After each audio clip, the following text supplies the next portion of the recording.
Kun raadiyoo sagalee walabummaa Oromiyaati. Raadiyoon sagalee walabummaa Oromiyaa sagantaa isaa torbanitti yeroo tokko dilbata galgala keessaa akka lakkoofsa Oromootti sa'a 7 hanga 7:00 akka lakkoofsa Habashaatti ammoo sa'a 1 hanga 1:00 dambalii gabaabaa meetir baandii 16 kiloheerzii 17,850 isiniif dabarsu amma jalqaba. Raadiyoon sagalee walabummaa Oromiyaa akeeka qabsoo kan saba Oromoo bilisaaf biyya Oromoo walaba sirna dimookiraasii faqaan bulu deebisanii gadi dhaabuuf godhamu deeggara. Akeeka qabsoo kana babal'isuufis hojjeta. Birmadummaan Oromoo dafqa dhiigaaf lafee ilmaan Oromoon dhugooma jedhee amana. Dhaggeeffattoota isaas wareegama qaalii kanaaf kakaasuuf carraaqa. Kun raadiyoo sagalee walabummaa Oromiyaati.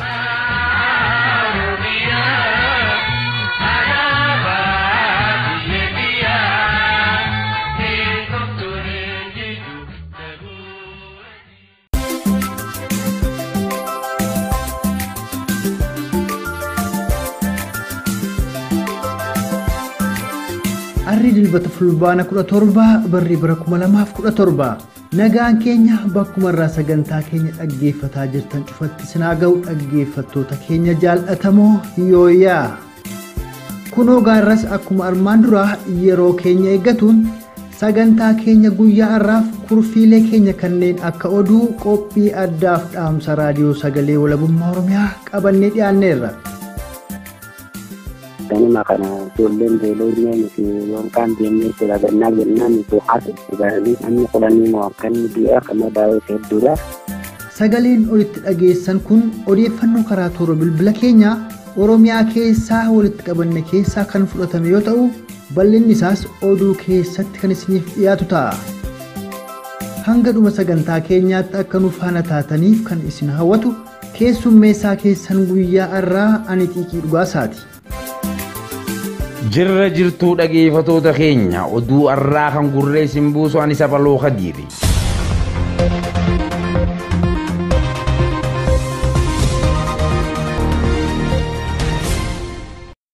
Oromoota tibba kana magaalota naannoo Somaalee garagaraa keessaa qaamota mootummaa koloneeffataa wayyaanee mootummaa naannoo Somaalee fi hawaasa biyyattii weerartoota daangaa liyyuu poolisii deeggaraniin qabeenyi isaanii saamamuun darara qaamaa qalbii irratti raawwatan jalaa miliquun mooraa waraanaa marree isaa tan durru qubatanii jiran irratti loltoonni wayyaanee dhukaasa bananiin namoota 10 ajjeesuu fi danuu madeessuun himameeti jira. Loltoonni mootummaa koloneeffataa wayyaanee sanbata kaleessaa hambii waraana marree isaa tan duraanii Oromoota qubataniif ilmaan Oromoo nyaataaf dhugaatiin dirmatan akka hin laanneef dhorkuu jecha dhukaasa kan irratti banan ta'uu odeeffannoon maddeen keenya gamasii arganne kan mul'isu ta'ee gocha diinummaa loltoota wayyaaneetiin ilmaan Oromoo irratti raawwatame kanaanis Oromoonni hedduun kan gaddan ta'uu akkasumas raawwiin diinummaa kun itti yaadamee mootummaa koloneeffataa wayyaaneetiin ilmaan Oromoo irratti adeemsifamaa jiraachuu kan hime Oromticha magaalaa Harar irraa odeeffannoo raadiyoo sagalee walabummaa Oromiyaaf kenne tokko gabaasa guutuu oduu kanaatiif roobaa buruu kunooti. Ilmaan Oromoo shira mootummaa koloneeffataa wayyaaneen qe'ee fi qabeenyaa horatan keessaa harka isaanii maranii naannoo Sumaalee keessaa guuramaa jiran baay'inni isaanii akkaan kan dabalaa jiru yoo ta'u kan rakkoo mootummaa naannoo Sumaaleen irratti raawwatamee fi beelaa fi dheebuu irraa lubbuun hafes rasaasa waraana mootummaa koloneeffataa wayyaaneen biyya isaa keessatti ajjeefamaa jira. Oromtichi magaalaa Harar irraa odeeffannoo raadiyoo sagalee walabummaa Oromiyaaf kennan tokko akka jedhanitti ilmaan Oromoo naannoo Sumaalee irraa fe'amaa jiran lakkoofsaan danuu ta'uu fi magaalaa Harar keessaa bakkoota 4 buufatanii kan jiran kanneen naannoo ammarreessaa jiran irratti guyyaa kaleessaa waraanni agaazii dhukaasa baneen lubbuun namoota 10 battaluma wareegamuu fi danuun madaa'u akkas jechuun dubbatu. Torbaan kutaan beekame hanga har'aatti manni makiinaa wanta argitu kanaan akkumatti yaa'aa jira. Arrallee guyyaa guutuu deemaatuma oolan referendam osoo jijjiirra gaggeeffameen mo'annaa itti yoo jaratan laalte haalaan baay'eedha. Magaalaa Harar keessa iddoolee 4 ol qubatanii jiran waajjira poolisii godina Harargee bahaa kan Oromiyaadha ni jiran waajjira poolisii naannoo Hararidhaa kan Boottee jedhamanii jiran istaadiyooma Dumirtii naannoo Hararidhaa keessa ni jiran iddoo Hammarrees Salafeelee duraan abbootiin keenya irra dhuman addaraashitti irra ijaarame tokko jira addaraashota irra keessa turan. Kanuma kana ijoolleen beeloo miti yookaan deemnee dalagannaa jennaan haasa itti baranii namni qolanii moo akkanni biyya kama daawwee hedduudha. Kan masqalee fi ijoolleen hospitaala keessa dalaganii beellaalee fayyaan irraa ijoolleen deemtee gargaaraa oolte jechuudha. Hawaasa keenya maaliif ijoolleen naannoo kana deebiitu ijoolleen Oromoo waan taateef wal'aansi ni jira. Gama fayyaatiin waan bareedaadhaan itti arge gama nyaataatiin hawaasni keenya hamma dandeettii bira dhaabbachuu jira. Ilmaan Oromoo buqqifaman kanneeniif waan danda'uun uummanni Oromoo deeggarsa gochaafii kan jiru ta'us mootummaan koloneeffataa wayyaanee deeggarsa gochuufii naafuuti deeggarsa uummanni godhuuf dhorkaa jiraachuu kan himan namni kun gargaarsi maallaqaa guuramaafii jirus kan hin dhaqqabin jiru ta'uu fi haalli ilmaan Oromoo kanneen keessa jiranii fi akka kanatti kan itti fufu yoo ta'e boriin isaanii rakkoo isaan irra keessa jiran caalaa nama yaaddeessa kan jedhan Oromtichi magaalaa irraa dubbisne kun akkas jechuun dubbatu. Haaleen magaalaa Harar gubbaan seenu hamarreessa irrattii fi jalaanis muramee ture. Gidduu kana guutumaan guututti hanga gahaa sagalee raayyaa ittisa biyyaatiin qabamee ture. Hawaasni gargaaruudhaaf yeroo dhufe kallattiidhaan baadiyyaa keessa akka shirgaanii magaalaa Harar seenan godhanii qoonqoollee irraa fudhachuudhaaf jechuudha. Hawaasa achi ari'aa turanii akkasumaanuu jechuudha. Hawaasni ilaa hammasitti illee jechuudha seenaa ture. Namni jechuudha shirgee kan dhaquu fi karaa isaanii ittisanii alatti kadhaqanii hawaasni isaan gargaaru karaa irratti osoo isaan bakka hin seenne dura akka gargaaranis ni jira. Amma rakkoon ani itti arge maal isheetee irra guddaa namni kun hedduu maallaqni namni duusu jiru isaan kabira hin gahin jira. Qoonqoo fi kun hanqinni itti keessa waraanfattuu irraa kan ka'e itti jeequmsi ganama kanaaf nu jechuu kan dhalate. Islaamitti qoonqoon gayaa ta'e wanti kan hundi hin dhalatu ture. Gama odeeffannoo qonnaatii fi nyaataatiin mootummaan gorri jiru waan hin bakkee dhiyaafteef qabu garuu hawaasa ammoo nyaataan adeemsiin qabeenya Oromoo akkaan bira dhaabbatu jiran hawaasaan alatti mootummaan waan bira dhaabbatan akkas hin fakkaatu. Xumura irrattis magaalaa Harar keessa galmoonnii fi manneen barnootaa duwwaa'utu jiranii ilmaan Oromoo naannoo Somaalee irraa dhufan kunneen dirree kubbaa keessatti qabbanaa fi aduuf akka saaxilaman taasisuun dhiibbaa birooti jechuun dubbii isaanii dhaamsaan maa'essu. Oromtichi magaalaa Harar irraa raadiyoo sagalee walabummaa Oromiyaaf odeeffannoo kennan kun.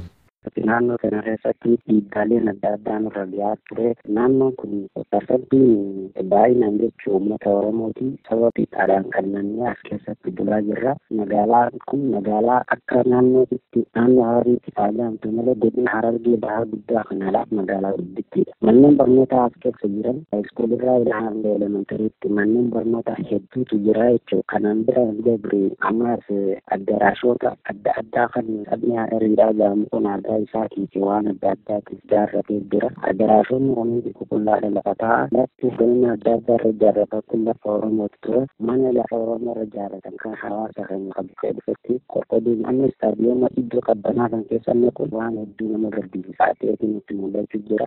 Hamma manni barnootaan jalqabne kana yoo nuti itti naqan gargaarsa amma istaadiyooma kan haa ta'u kan marreessoorra jiran kan addaraashaa fi addaraashaadha jiran haa ta'u kun hundinuu qabbana keessa jiran addaraashota adda addaatu jira.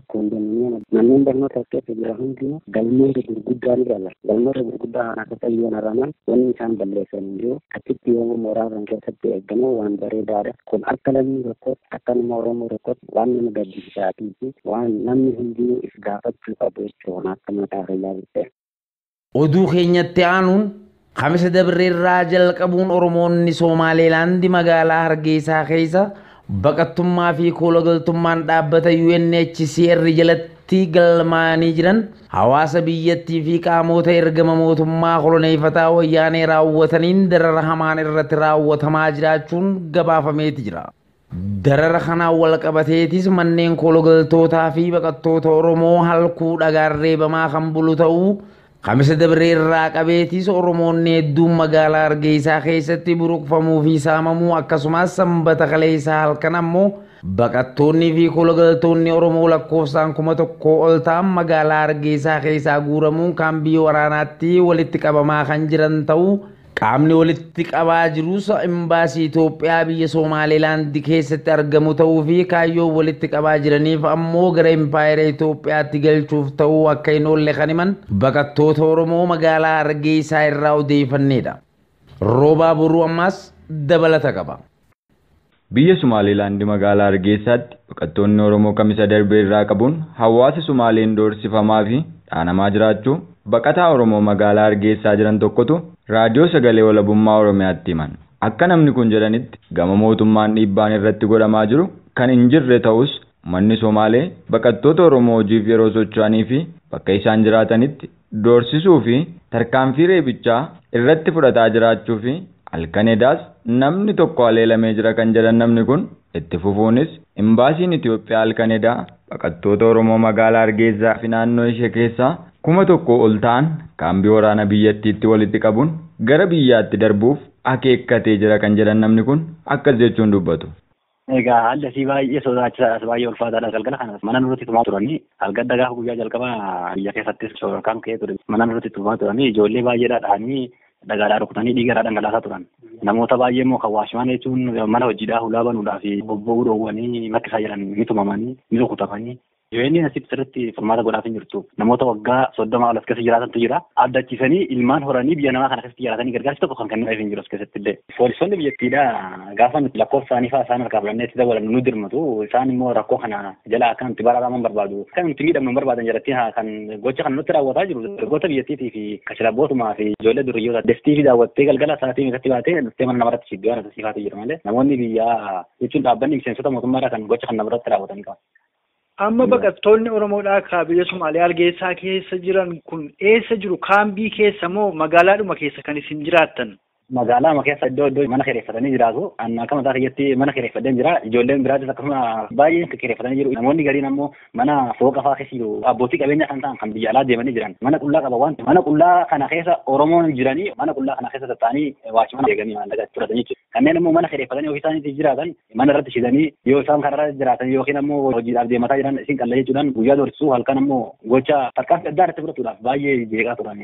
Haadha mucaan tokko rukutamee ture jechuudha lafa hojii isaatiitti telefoon harkaa fudhatanii nama sadiisanii tuman jechuudha. Gara namoota 1,000 waan akkasitti gara biyyatti galchuudhaaf mooraa waraanaatti qabamee jira jedhan. Akka jedhamutti imbaasii Itoophiyaa qabaa jira jedhan. Jiraattota Hargeessuma kana keessa jiran magaalaa adda addaa keessa jiran waan ta'eef jiraattota Oromoodhaa kireeffatanii jiratan qabamanii walitti sassaabamanii geeffamaa jiran lafa waraanni mootummaadhaa ta'u. Amma ergaa kana fudhadhee ture namaatu bilbilaan natti hime ganaan qulqulleeffadhee isinitti.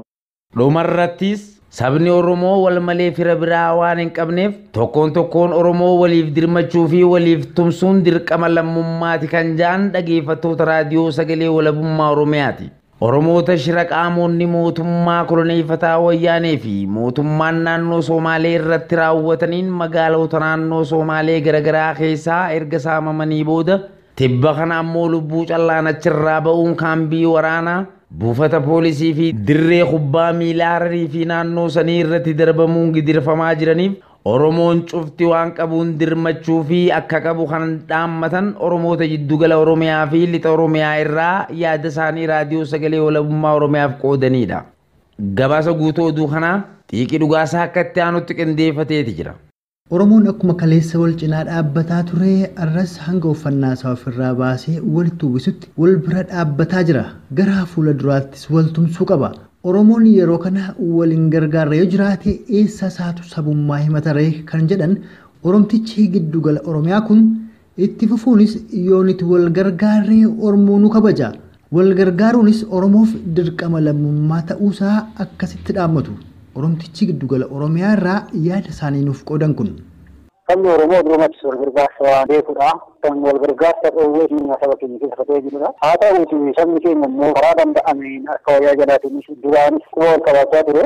Amma sabni kaabaa kibbaa bahaa dhiyaa namni kamiyyuu akka danda'e hanga humna isaatii waan danda'uu fi waan qabu hundaanuu uffata ofirraa illee baasee wal gargaaraa jiru. Wal gargaaruus ni qaba. Siyaasa sabni Oromoo abbaa barbaade deeggaruu danda'a. Isa adda adda qabaatu biyyaa fi Oromummaa lafaa fi sabummaa walitti qaba. Wal bira darbuu hin danda'u. Kanaaf namni kamiyyuu bakkuma jirutti amma humna isaatii amma harkaa qabu arjoomaa jira. Arjoomuunis dirqama lammummaa bahu. Guddaa xiqqaadha. Dhalaa dhiiraa jaarsaa jaartii dhatee jedhiin waan qabuun walii birmachuun yeroon isaa ammumadha. Yoomii dhaanaan sabni Oromoo wal cina dhaabbachuu isaa deemillee beekee akkuma baay'ina isaa ammallee jaalalaa fi wal gargaarsa qabaachuu isaa beekee kabaja guddaa kan kennuu danda'u alagaan illee har'as borus saba keenya guddaa kana yoo qabsii tokko waliin darbatee riqicha guddaa ijaaree saba keenya galaana guddaa teessisuu waan danda'uuf walii birmachuu iyyilee iyya waliif dabarsuu dhibeen kan isaanii kan Harargee baatee kan Baalee kan Booranaa kan Oromoo kamiyyuu dhibee isaan qaqqabe yookaan dhukkubni isaan dhagee sun biyya keenya kamiyyuu ga'uu waan danda'uuf kanaaf walii birmachuu yeroo amma waan ta'eef walii birmachuu qabna walii birmachaa jirati kana caalatti wal dhagee walii birmachuun dirqama lammummaa. Silaa kan uummata Oromoo buqqee kana qubsiisu mootummaa ture. Garuu mootummaan koloneeffataa wayyaanee itti yaadee waan buqqiseef dhimma isaa miti. Osoo ta'ee OPDO ture kan Oromoo qubsiisu. Garuu OPDO'n humna hin qabdu. Fakkeenyaaf yeroo warra Walqaayitiif Tigraay gidduutti lolli dhalatee ture mootummaan naannoo Amaaraa lammiilee isaa maallaqa miiliyoonaan baasee qubsiise. Garuu irraa kondominiyeemiin Oromiyaa keessatti ijaaramee jiru Oromoo buqqee qubsiisuuf ooluu qaba ture. Garuu jalqabuma manni kun eenyuuf akka ijaarame beekna. Haa ta'uti erga qaama nuuf dirmatu hin qabaanne Oromoon isa yeroo kamii caalaa waliif dirmatu qaba jechuun Oromtichi lixa Oromiyaa irraa dhaabbatan kun akkasitti dubbii isaanii eegalan. Mootummaan qubsiisuu qaba yookaan gargaaruu hin qabu. Garuu itti yaadee waan kana kan hojjetu yookaan dhiibbaa kana kan geessisaa jiru isa waan ta'eef kondominiyeemii haa ta'u mana uummataa jedhee yookaan mana ijaaraa jedhamu sana kan Harar keessa jirus kan bakka kamiyyuu haa ta'u kan ijaare uummata keenya aantummaa uummata keenya agarsiisuudhaaf miti kan inni ijaareef kaabinee yookaan kaadiree fira kaabinee yookaan saba isaaniif ijaare malee saba keenya gargaaruuf kan ijaare miti. Ammas immoo isaan gargaaruu yookaan saba qeessaa irraa buqqee qabu saba dhugaa qabu haqa qabu lafa koorraa hin buqqaa kan jedhee otoo dhala daa'ima xiqqoo of harkatti baatu qeerraa hin buqqa'u jedhee ofirraa faccisaa kan jiru kana qubachiisuu kan dadhabeef itti yaadee waamicha karaa hundaa dadhabsiisuudhaaf itti yaalii irratti gaggeessuu waan jalqabeef kan qubachiisuu fi kan dadhabsiisuu danda'u silaa warra mootummaa jala jiru ofiidota kan gargaaruu danda'u yaada ta'uute masaltii adda addaatiin irra gitate walkaasirratti tigaati namoonni Amaaraa wallolan uummata Tigraay allafittii kanarraa buqqee yookaan amma ta'e birrii fi dola lakkoofsa amma ta'e gumaacheera. Garuu kiliippii kana kan hojjetaa jiru immoo mootummaa TPLF yookaan Tigraay waan ta'eef itti yaadee waan ta'eef isaan kana harka yookaan humna dhoowweera harka isaanii hidhee jira yeroo waan ta'eef kanaaf isaan gargaaruu hin danda'an eessa qubachiisuu hin danda'an. Qubachiisuuf fakkeenya yookaan waa xiqqoo fakkeessuu hin danda'u. Garuu kun gaas yookaan quubsaa miti. Quubsuuf hin danda'u. Galmas kan ga'u miti. Haa ta'uuti waan jiruuf waan qabuun uumuun jedhee kan waliin birmatuu qabu dhiigumatu toladha. Yookaan qomoodhuma kan birmachuu danda'u. Qomoodha Oromoon immoo haabaa kibba yookaan immoo Harargee yookaan Amboo Shaashamannee Baalee kana kan otoo hin jedhin walii kan birmachuu qabu Oromummaa isaa lafittii qabuu fi lafittii qabu kana irra dhaabatee walii birmachuu wal dhaggeeffachuun dirqamadha. Karaa danda'e walii rabsee sagalee isaa wal dhageessisee aga danda'e akka wal gargaaru aga danda'e akka wal qabaatu hin jedhamu. Dhaggeeffattoota keenya oduun har'aaf qindeeffannee hangana kan isin dhageessan Sabaloo Khadiiri qophii keenyaaf waliin turtii gaarii qabaadhaa.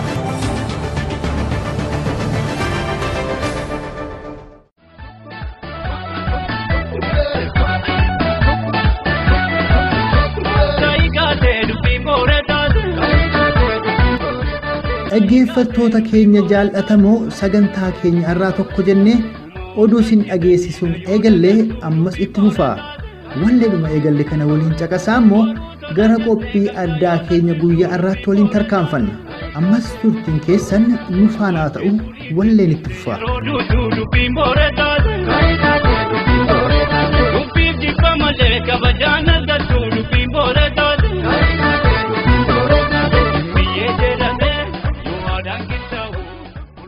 Dhaggeeffattoota keenya kabajamoo torbaan dabree daayivarsiitii jechuun ilma namaa garaagarummaa fi wal fakkeenya qabaachuu isaa hubannee addummaa fi wal fakkeenya namoota saniis dandeenyee amannee loogii malee mara walitti hammachuu danda'u akka ta'e hawaasa yookaan saba tokko keessatti namni hundinuu akka adda addummaa yookaan garaagarummaa isaatti roga hawaasummaa diinagdee fi siyaasaa keessattis carraa wal qixxee qabaachuu yookaan argachuu jechuu akka ta'ee fi dhimmoota daayivarsiitii wal qabatan kan biroo kutaa tokkoffaa keessatti gaafiif deebii ogeessa seeraa Oromiyaa keessaa dubbifnee waliin qindeessinee isiniif dhiyeessuun kutaa lammaffaaf beellamannee addaan galuun keenya ni yaadatama. Akkuma beellamanne kunoo kutaa lammaffaa qabannee isiniif dhiyaannee jirra. Turtii gaarii nu waliin qabaadhaa.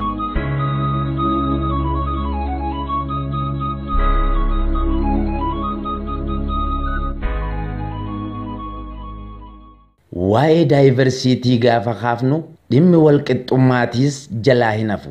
Kaayyoon daayivarsiitii inni guddaanis garaagarummaa namoota jidduu jiruus tahee wal fakkeenyummaa isaan qaban jiddu gala godhachuudhaan gatii kabajaa fi jaalala isaanii malulaachuufin akka isaan dandeettii isaanii duguuganii gumaachan taasisuu danda'a. Walqixxummaa nama dhuunfaatiis tahee walqixxummaa garee namoota dhuunfaarraa ijaaramanii ija ijaan osoo hin taane ijuma takkaan millachuun namni kamuu walii gad yookaan walii ol osoo hin taane walqixxummaa qabaachuu isaanii mirkaneessuudha. Biyyoota fuula addunyaa kana irra jiran keessaa wal danda'uu yookaan daayivarsiitii hojiirra oolchuudhaan biyyi hanga ammaatti fakkeenya gaarii taatee jirtu Kanaadaadha. Sabni Oromootiis akka baay'ina isaatiin fakkeenyummaa warra seeraa fi aadaa daayivarsiitii hojiirra oolchuuf yaalaa jiranii fudhachuuf carraa bal'aa qaba. Sabni Oromoo carraa kanatti yoo dhimma bahe rakkoo fi badii wal danda'uu dadhabuudhaan har'a biyyootaa fi hawaasoota hedduu mudachaa jiran kana jalaa miliquu fi ifirraa qolachuu danda'a. Dhimma kanarratti ogeessi seeraa waliin dubbanne akkanatti ibsan.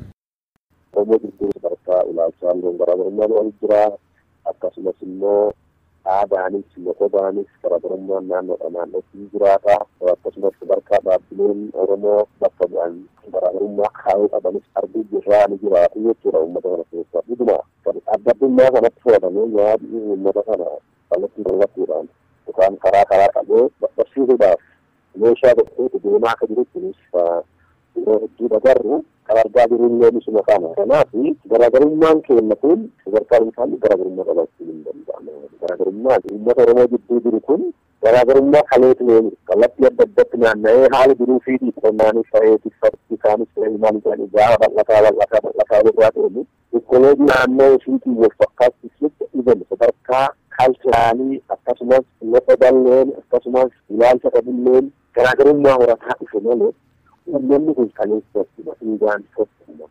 Uummanni Oromoo seeraa fi aadaa dimokiraasii gadaa aadaa nagayaa fi kabajaa waliin jiraachuu qabaachuun isaa beekamaadha. Seeraa fi aadaa gadaa kana haala baranee waliin deemutti deebisanii gadhaabuun tiksuu fi dhaloota dhufuuf dabarsuun dirqama qabsaa'otaa fi dirqama Oromummaati. Akkasumas Oromiyaan walaboomtee daangaa biyyaa fi haqa saba Oromoo kabachiisuudhaan biyyoota ollaa waliin akka itti jiraattu kan murteessu seera addunyaati. Osuma tahuu ammoo saba ollaa waliin wal danda'anii jiraachuuf dantaan gara lameeni. Sabni tokko miidhamaa wal danda'uu jechuun waan danda'amuu miti jechuun ibsa ogeessi seeraa kun. Uummanni Oromoo aadaa wal danda'uu qabu keessatti saba biraa hojjetuudhaaf sirna ofii qabu kana keessatti aadaa wal danda'uu kanaan guddisee gara sirna kanaa fiduun saboonni adda addaa kan uummata Oromoo kana keessa waan Oromoo baratanii aadaa kana dhiyeessanii uummata kana fakkaatanii carraa uummata kanaa bakka bu'anii ammeenyaa fi badii kan barbaadu aadaa uummata kanaa beeka gara garii uummata kana kan yaada baay'ee hin jiru. Sirna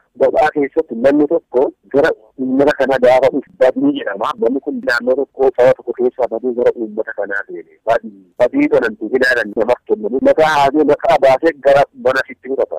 Ilma ofii godhata. Handhuraa loonii kennee fi gosa kennaa fi maqaa gosa fi saniin immoo gala kadhatee fi hin fuusisaa. Namni kun horaa yoorteen sun immoo deemtee abba torban boodatti abbaa gadatti yoo ta'uu dandeessu sirna gadaa keessatti kaahamaa fi kennamaa fi kanaaf namoonni uummata Oromoo keessatti guddatan yookaan wal horanii sirna kana qajeelatti yoo eeganii deeman waan jedhamu uummata kana irratti hojjetanis baay'ee hin qaban.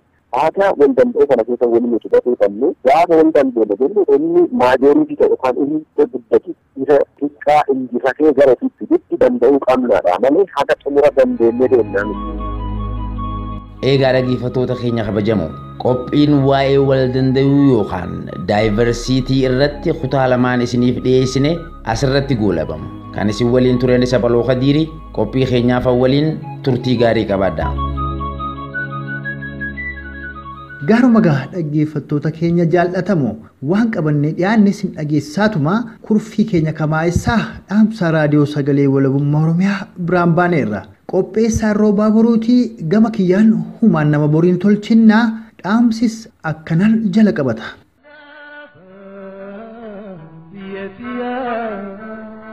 Fedhii fi kaayyoo dachee fi qabeenya Oromoo saamuun itti abbaa ta'uu fi Oromoo dhabamsiisuuf qaban mirkaneeffachuuf dabaree itti wal furaa koloneeffattoonni mootota Habashaa kan isaan bara kolonii isaanii dheereffachuuf Oromiyaa fi Oromoo irratti tooftaalee garaagaraa akka yeroo isaatti jijjiiruun fayyadamaa turan har'as waraanni diinaa bifaa fi tooftaa geeddaratee galgalaa ganama lubbuu fi qabeenya Oromoo qisaasaa jiru akkuma buluun uummata Oromoo irratti humna isaa jabeeffataa jira. Qalbii fi qabsoo uummataas ofirraa gara biraa deebisuuf humnoota ofii gara fedhetti oofuu danda'u fayyadamee dhagaa tokkoon simbira lama akkuma jedhan tooftaa tokkicha kaayyoo danuufitti dhimma ba'uun rakkoo fi kufaatii irraa of eeggachuuf tattaafataa jira.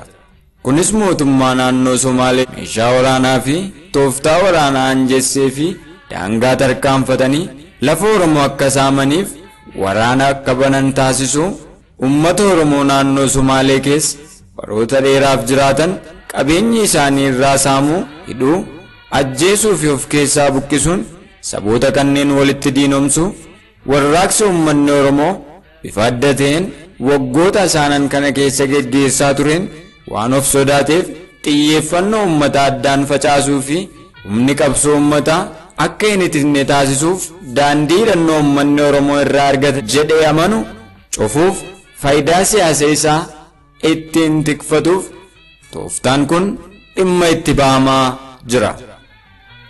Erga uummanni Oromoo hidhattoota naannoo Somaalee kanneen walii dirmatee ofirraa qolatuuf humna qabaachuu isaa hubatees gama tokkoon waraana liyyuu poolisii kanaan lubbuunii fi qabeenyi akka barbadaa'u gochaa dinagdee fi sochii qabsoo uummata Oromoo mogolee buusuuf duguugiinsi sanyii fi saaminsi lafaa uummata Oromoo irratti akka ilkaan dheereffatu taasisaa gama biraan ammoo ilmaan Oromoo naannoo Somaalee keessa jiraatan buqqisuun tooftaa siyaasaa isa haaraa inni har'a dhimma itti ba'aa jiru kanadha. Egaan yaa uummata Oromoo akkuma mootummoota koloneeffatoo Habashaa darbanii mootummaan koloneeffataa Wayyaanees umurii kolonii isaa dheereffachuuf tooftaa geeddaraa waan jiruuf yeroon keessa jirtu ammoo kan yeroo kam caalaa tokkummaan diina keetti fuulleeffattu waan ta'eef sochii galte daran jabeessuun galma kaayyoo qabsoo kee ganamaa kan walabummaa biyya kee fi bilisummaa mataa kee mirkaneeffachuu sana ariifachiisuuf qabxiilee armaan gadii beekuun dhimma itti ba'uun gaarii ta'a. Jalqaba irratti saboota ollaa keen walitti si diinomsuuf tooftaarra mootummaan koloneeffataa Wayyaaneetti dhimma ba'aa jiru sanni jibbaataaf fudhate ta'uu beektee namoota dhiibbaa mootummaa koloneeffataan qe'ee fi qabeenya horatan keessaa ari'aman kanneen akkuma dirmataa fi jirtu deeggarsaa fi dirmannaa kee daran jabeessuun hawaasummaa kee cimsadhu. Hawaasni buqqaafames ta'e kanneen Oromiyaa cufa keessa jirtan tooftaa diinni ittiin of jiraachisuuf fayyadamaa jiru kana gama warraaqsaa deebisuun kan yeroo kamii caalaa tokkummaan mootummaa koloneeffataa Wayyaanee irratti dammaquun humna qabsoo kee kan jabeessu ta'uu hubadhu. Humni sii dirmatus ta'e si gargaaru kan biraan waan hin jirreef akkuma daangaa biyya kee tiksuuf humna meeshaa gurguddaa hidhateen wallaansoo qabaa jirtu daangaa biyya kee tuttuqaa irraa tiksuuf qabeenya beekumsaa fi humna keen itti hirmaachuun qooda Oromummaa kee ta'uu hubadhu. Kanneen bakkoota garaa garaa irraa gara biyya abbaa keessaniitti deebitanis jaarsaa jaartii dhiiraa dhalaa xiqqaa guddaa utuu hin jenne yeroo isin itti qabsoo saba keessanii finiinsitan amma ta'uu hubadhaa.